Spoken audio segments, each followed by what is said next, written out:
Open the search menu and type CMD. Right click on CMD and select Run as Administrator. Type ipconfig /flush DNS and press enter.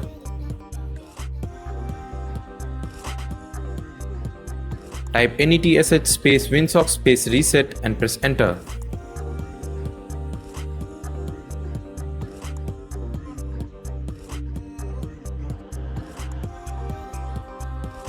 Restart your computer.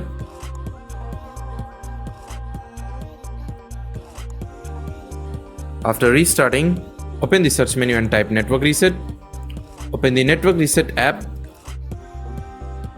Confirm the reset. This will reset network adapter and settings to default. Restart your computer. That's it. Thanks for watching. See you in next tutorial.